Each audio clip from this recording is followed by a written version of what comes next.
तर्जनी पक्का? यहाँ पे लिखा भी है। क्वेश्चन क्या बोला है? फ्लेमिंग का वाम हस्त का नियम को लिखिए। क्वेश्चन आता है, ठीक? तो क्या लिखना? पहले अपने हाथ की तर्जनी, मध्यमा, अंगूठा, ठीक है ना? तर्जनी मध्यमा में कंफ्यूज हो रहे होंगे, अंगूठा तो समझ में आ रहा होगा, ठीक है ना? तो तर्जनी में यहाँ पे देखना, तर्जनी चुंबकीय क्षेत्र, तो तर्जनी किसको बोलेंगे अपन? ये वाले को, ठीक है ना? याद रखने का तरीका। और इसके बाद क्या बोला उसने? मध्यमा चालक में प्रवाहित धारा, यानी कि मध्यमा, ये वाला।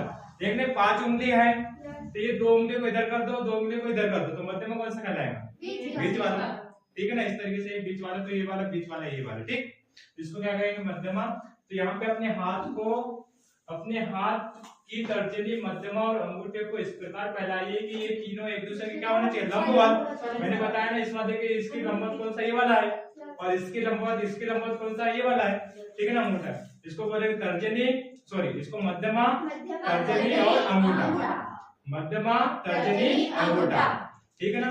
अंगूठा किसको दर्शा रहा है? बल की दिशा, और यहाँ पे तर्जनी चुंबकीय क्षेत्र, और यहाँ पे मध्यमा धारा की दिशा को दर्शाता है, ठीक है ना? इतना याद कर लेना तुम लोगों ने, तो पूरा लिख के आ जाओगे इससे, ठीक है ना? 3 बातें याद होनी चाहिए कि अपने हाथ की तर्जनी, मध्यमा, अंगूठे को इस प्रकार फैलाइए कि ये तीनों एक दूसरे के क्या होना चाहिए? लंबवत होना चाहिए। क्या होना चाहिए? लंबवत, परस्पर लंबवत होना चाहिए। यदि तर्जनी किसको दर्शाता है? चुंबकीय क्षेत्र की दिशा को, और यहाँ पे मध्यमा किसको दर्शाता है? चालक में प्रवाहित होने वाली विद्युत धारा की दिशा को दर्शाता है, ठीक है ना? दिशा की ओर संकेत करती है। और अंगूठा चालक की गति की दिशा या बल की दिशा की ओर संकेत करेगा। इसी को क्या कहते हैं अपन? फ्लेमिंग का वामहस्त का नियम कहते हैं। फ्लेमिंग का वामहस्त का नियम। यदि ऐसा लिख के नहीं बनेगा तो यहाँ तक तो लिख ही लोगे ना तुम लोग, एक दूसरे की क्या होती है? परस्पर होती है।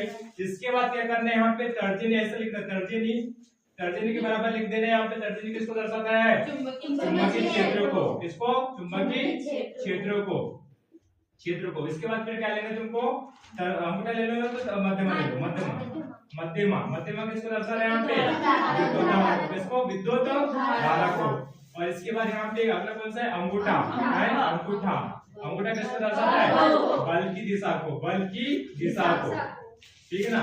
इस तरीके से एक दूसरे को दर्शाते हैं। इसे को क्या कहेंगे अपन? फ्लेमिंग का वामहस्त का नियम। यहाँ तक लिखना है तुम लोगों को। कौन सा लिखना? बायां, दायां नहीं है, बायां। बाएं हाथ को इस प्रकार फैलाते हैं कि तर्जनी क्या किसको दर्शाती है? चुंबकीय क्षेत्र को, और मध्यमा किसको दर्शाते हैं? विद्युत धारा को, अंगूठा किसको दर्शाती है? बल की दिशा को। इसी नियम को क्या कहते हैं अपन? फ्लेमिंग का वामहस्त का नियम कहते हैं। आगे बात समझ में? और इतना भी लिख के आ जाओगे तो पूरे में